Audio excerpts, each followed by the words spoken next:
കണ്ടുകൊണ്ടാണ്, ഒരു ജീവൻ മരണ പോരാട്ടം കണ്ടുകൊണ്ടാണ് കാര്യപരിപാടികളിലേക്ക് കടക്കുന്നത്.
KSRTCയിൽ നിന്ന് പിരിച്ചുവിടപ്പെട്ട എംപാനൽ തൊഴിലാളികളാണ് സെക്രട്ടേറിയറ്റിന് മുന്നിൽ ഇങ്ങനെയൊക്കെ കാണിച്ചത്. അവരുടേത് എടുത്തുചാട്ടമാണ്. അവർ മരംകയറ്റക്കാരും എടുത്തുചാട്ടക്കാരുമാണെന്നേ പൊളിമിക്സ് പറയും. എന്തുകൊണ്ടെന്നാൽ കേരളത്തിൽ ഇങ്ങനെയൊന്നും കാണിക്കേണ്ട ആവശ്യമില്ല. ഈ ഗവൺമെൻറ് മുഖമുദ്ര ഏത് വെല്ലുവിളികളെയും കാര്യക്ഷമതയോടുകൂടി അതിജീവിച്ച് ജനപക്ഷം അടിയുറച്ചു നിന്ന് ജനങ്ങളെ സംരക്ഷിക്കാനുള്ള കൃത്യമായ നേതൃത്വമാണ് ഈ ഗവൺമെൻറ് നൽകിക്കൊണ്ടിരിക്കുന്നത്. സർക്കാരിൻ്റെ മുഖമുദ്ര കാണാത്തത് കൊണ്ടായിരിക്കും അവരിങ്ങനെയൊരു സാഹസത്തിന് മുതിർന്നത്. അതുകൊണ്ട് ഇങ്ങനെയൊരു നല്ല സർക്കാരാണ് ഇവിടെ ഉള്ളത് എന്ന കാര്യം ആരെങ്കിലും ആ എംപാനൽക്കാരോടൊന്ന് പറഞ്ഞു കൊടുക്കണം. അതേസമയം സർക്കാരിൻ്റെ മുഖമുദ്ര കാണാൻ ഭാഗ്യം കിട്ടിയവർ ഈ സർക്കാരിനെ അറിഞ്ഞാദരിക്കുന്നുണ്ട്. പ്രിയങ്കരനും ആദരണീയനായ മുഖ്യമന്ത്രി ശ്രീ പിണറായി വിജയൻ സാറിനെ സന്തോഷത്തോടെ ഹാർദമായി ഈ വേദിയിലേക്ക് സ്വാഗതം ചെയ്യുന്നു.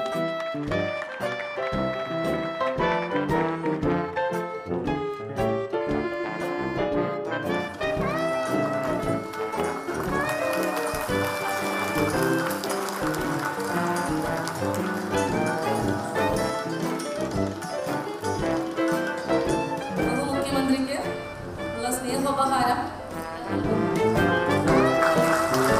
ബഹുമാനപ്പെട്ട മുഖ്യമന്ത്രിക്ക്,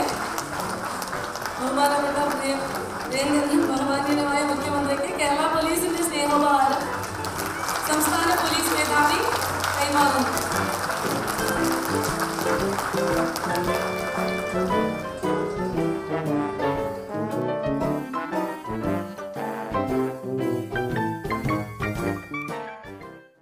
ഇതിലും വലിയ ഒരു പാര ഇന്നോളം ഒരു DGPയും ഒരു മുഖ്യമന്ത്രിക്കും കൊടുത്തു കാണില്ല. നമുക്കത് പാരയാണ് എന്ന് തോന്നുമെങ്കിലും പോലീസ് പറയുന്നത് അവർ പങ്കായമാണ് ഉണ്ടാക്കിയത് എന്നാണ്. ഏതായാലും ഈ സമ്മാനത്തിന് ഓഖിയുമായി ഒരു ബന്ധമുണ്ട്. ഈ ഓഖി നാടുകൾ തന്നെയാണ് കേരളത്തിൻ്റെ മുഖ്യമന്ത്രി വിഴിഞ്ഞത്ത് പള്ളിയിലേക്ക് കടന്നു വന്നു. അവിടെ ആയിരക്കണക്കിന് പേർ പള്ളിയിൽ കൂടിയിട്ടുണ്ട്. ഞാനാണ് അവിടെ ആദ്യം പോയത്. അവിടെ നിൽക്കുമ്പോൾ തന്നെയാണ് CM വരുന്നത്. ഒരു തടസ്സവും ഉണ്ടായില്ല. ഞങ്ങൾ ഒരുമിച്ച് പള്ളിക്കകത്ത് കയറി അവിടെ ഇരുന്ന അമ്മമാരുടെ സഹോദരിമാരുടെ ദുഃഖവും പരിദേവനവും എല്ലാം കേട്ടു. അവരുടെ ഇടയിൽ നിന്ന് ഉയർന്നു വന്നൊരു അഭിപ്രായമായിരുന്നു, ഞങ്ങളുടെ ഇടയിൽ നിന്ന് വിദ്യാഭ്യാസമുള്ള മക്കളെ എന്തെങ്കിലും ഒരു തൊഴിൽ കൊടുക്കാൻ അതിന് ബഹുമാനപ്പെട്ട മുഖ്യമന്ത്രി തീരുമാനമെടുക്കണം. അപ്പോൾ അവിടെ വെച്ച് അവർ സംസാരിച്ച മൈക്ക് വാങ്ങി വിഴിഞ്ഞത്ത് പള്ളിക്കകത്ത് നിന്നുകൊണ്ടാണ് കേരളത്തിൻ്റെ മുഖ്യമന്ത്രി അവിടെ കൂടിയിരുന്ന തൊഴിലാളികളോട് പറഞ്ഞു, തീർച്ചയായും ഞങ്ങൾ ആ കാര്യം പരിഗണിക്കും. പോലീസിലേക്ക് അടക്കം ഈ മത്സ്യത്തൊഴിലാളി തീരദേശ തൊഴിലാളികളുടെ വിദ്യാഭ്യാസമുള്ള മക്കളെ എടുക്കുന്ന കാര്യം ഞങ്ങൾ പരിഗണിക്കും എന്ന് ഓഖിയുടെ നാളുകളിൽ വിഴിഞ്ഞത്ത് പള്ളിക്കകത്ത് വെച്ച് മുഖ്യമന്ത്രി കൊടുത്ത ഉറപ്പ്. അല്ല, അന്നു തന്നെയല്ലേ മുഖ്യമന്ത്രി പള്ളിയിൽ നിന്നിറങ്ങി വന്നപ്പോൾ ചിലരൊക്കെ തടഞ്ഞു എന്ന് പറഞ്ഞു കേട്ടത്? ആ ഉറപ്പെല്ലാം കൊടുത്തു. അവർ സന്തോഷപൂർവ്വം ഞങ്ങൾ പുറത്തിറങ്ങി. പുറത്ത് വന്ന വണ്ടിയിൽ കയറുന്ന സമയത്താണ് അവിടെ ഒരു സീൻ ക്രിയേറ്റ് ചെയ്തതെന്നൊക്കെ നമുക്കറിയാം. ഞാൻ അതിലേക്ക് പോകുന്നില്ല. ഞാൻ പറഞ്ഞു വന്നത്, വരുന്ന സമയത്ത് പ്രശ്നമില്ല, തൊഴിലാളികളോട് സംസാരിക്കുന്ന സമയത്ത് പ്രശ്നമില്ല, മുഖ്യമന്ത്രിയോട് ജനങ്ങൾ നൽകുന്ന നിവേദനം സ്വീകരിച്ചുകൊണ്ട് അദ്ദേഹം മറുപടി പറയുമ്പോഴും പ്രശ്നമില്ല. തിരികെ ഇറങ്ങുമ്പോൾ മാത്രമാണ് ഒരു സീൻ ക്രിയേറ്റ് ചെയ്യുക, അത് രാജ്യമാകെ വാർത്തകളാക്കുക.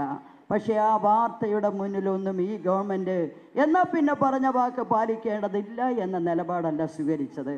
ഇപ്പം ഞാൻ അഭിമാനപൂർവ്വം പറയുന്നു, ഓഖിയുടെ നാളുകളിൽ എന്തൊക്കെയാണോ ഈ ഗവൺമെൻറ് തൊഴിലാളികൾക്ക് കൊടുത്ത ഉറപ്പുകൾ, അത് പൂർണ്ണമായി പാലിക്കുവാൻ ഈ കാലയളവിൽ ഈ ഗവൺമെൻറ്റിന് കഴിഞ്ഞു എന്നതാണ് വസ്തുത.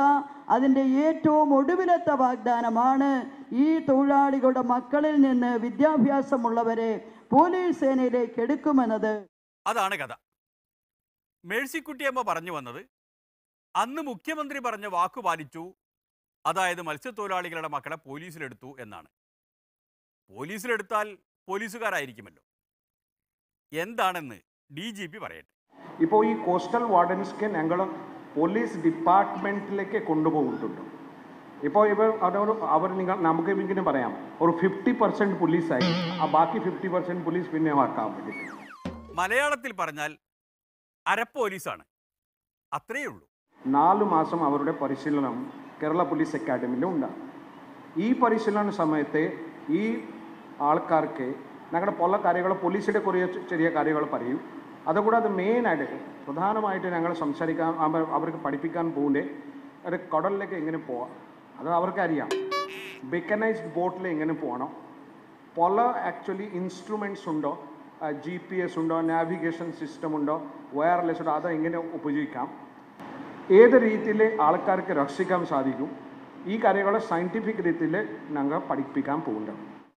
മത്സ്യത്തൊഴിലാളികളുടെ മക്കളെ ബോട്ടിൽ പോകാൻ പഠിപ്പിക്കുമെന്ന് പറഞ്ഞാൽ മതിയല്ലോ. അതുപോട്ടെ, അവർക്ക് യൂണിഫോം ഒക്കെ ഉണ്ടോ? അപ്പോൾ അവർക്ക് ഒരു പ്രത്യേകമായിട്ട് ഒരു യൂണിഫോം ഉണ്ടോ, ഞങ്ങളത് യൂണിഫോം ഉണ്ടാക്കിയിട്ട് കൊടുത്തിട്ടുണ്ട്. അപ്പോൾ അവരെ എല്ലാ സമയത്തും നമ്മുടെ പെട്രോളിങ്ങിൽ പോകുന്ന സമയത്ത് ബോട്ടിൽ അവർ നമ്മുടെ കൂടെ പോകും. അതുകൂടാതെ കുറച്ച് ആൾക്കാർ പോലീസ് സ്റ്റേഷൻ്റെ, കോസ്റ്റൽ പോലീസ് സ്റ്റേഷനിൽ ഉണ്ടാകും. ഏതെങ്കിലും സ്ഥിതിയിൽ ഈ രക്ഷാപ്രവർത്തനം അവിടെ ആവശ്യമുണ്ടെങ്കിൽ അങ്ങോട്ട് പോകും. ഇതാണ് ആക്ച്വലി ഇതിലുള്ള കർത്തവ്യമാണ്. മേഴ്സിക്കുട്ടിയമ്മ പോലീസിലെടുത്തു എന്ന് പറഞ്ഞ ആൾക്കാരെയാണ് ബെഹ്റാജി പോലീസ് പോലെ എന്നാക്കിയത്. സത്യം പറഞ്ഞാൽ പാര വെക്കാൻ ഈ ബെഹ്റാജിയെ പോലെ മിടുക്കനായ ഒരാൾ കേരളത്തിൽ വേറെയില്ല.